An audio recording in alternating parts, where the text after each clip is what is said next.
बंदरों की कहावत हो गई।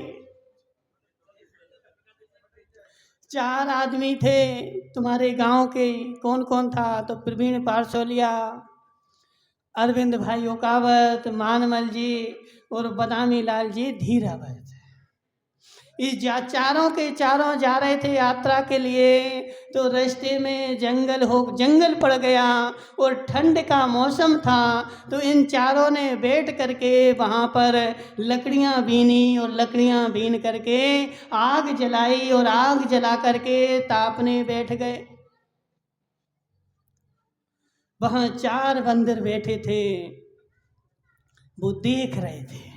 क्या देख रहे थे? कि यह भी तो देखो हमारे, क्योंकि उन बंदरों ने कभी आदमी थोड़े देखे थे, वो तो इनको भी बंदर ही मान रहे थे। बोले 2 हाथ 2 पैर हमारे हैं, इनका है, एक कान हमारा है, इनका भी है, मात्र अंतर ऐसा है कि ये थोड़े से सीधे हैं और हम थोड़े से टेढ़े हैं।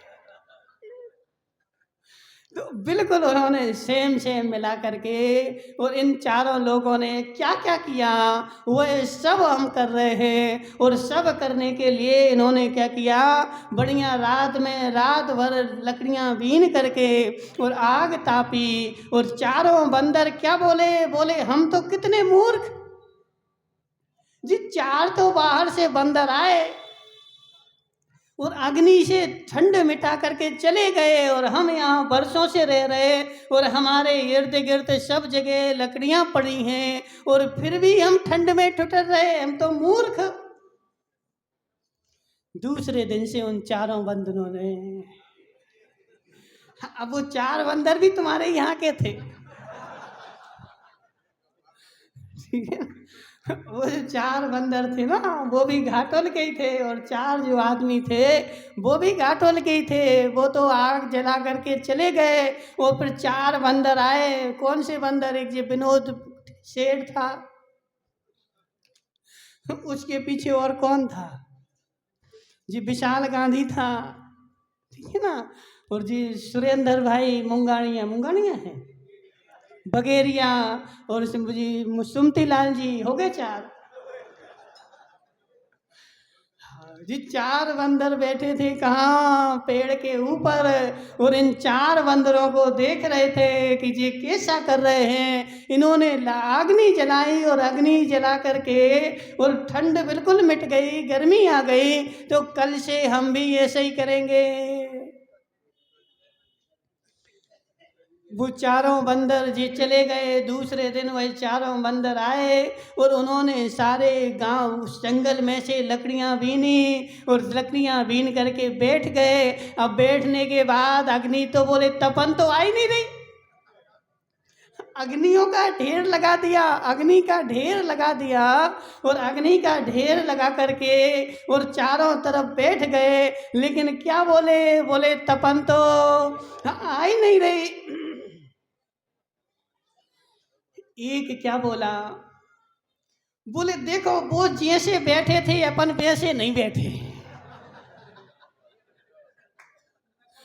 चलो अब अपन वैसे बैठते। कैसे? जैसे वो बैठे थे वैसे बैठना पड़ेगा। वो जैसे बैठे थे वैसे बैठ गए, तो भी क्या हुआ, तपन नहीं आई। अरे तुम भूल गए, उन्होंने फूंक मारी थी। क्या किया? उन्होंने फूंक मारी थी, तो फूंक भी मारो, उन्होंने फूंक भी मार दी, लेकिन तपन नहीं आई। बोले जी लकड़ियां जो है ना फैली हुई हैं, एक के ऊपर एक रखना है। हे जीव, हे जीव, चारों बंदर पेड़ के ऊपर बैठे बैठे सारी क्रिया उन्होंने देखी, और जैसी करी थी वैसी सब देखी, लेकिन वह माचिस को देखना तो सब बिल्कुल जैसा उन्होंने किया था, जैसे वो बैठे थे वैसे ही हम भी बैठे, जैसा वो कर रहे थे वैसा हम भी कर रहे। मात्र कितना भूले, एक जो माचिस की तीली लगाई थी ना, वो तीली नहीं देख पाए और वह तीली भूल गए और सब कुछ किया लेकिन तपन नहीं आए। हे जीव, ऐसे ही तो हम हैं। इसने जैसे पूजा करी वैसे ही हमने करी। अजित लालावत ने 3 अंगुल लगा करके चावल चढ़ाए थे, हमने भी चढ़ा दिए। ठोना पे चढ़ाए थे, हमने भी चढ़ा दिए।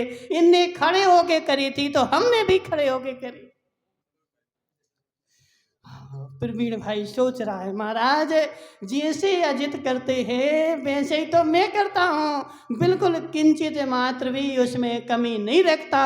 और मेरे जो कर्म है ना पूरे जल गए होंगे, एक भी नहीं बचा होगा। अब तो मुझे 20 साल हो गए, 25 साल हो गए। और प्रवीण भाई बिल्कुल देखो अपनी परंपरा बना ली उसने। अब जो भी आता है तो उनको सब बताता है कि ऐसे ऐसे करो, ऐसे ऐसे करो। हे जीव,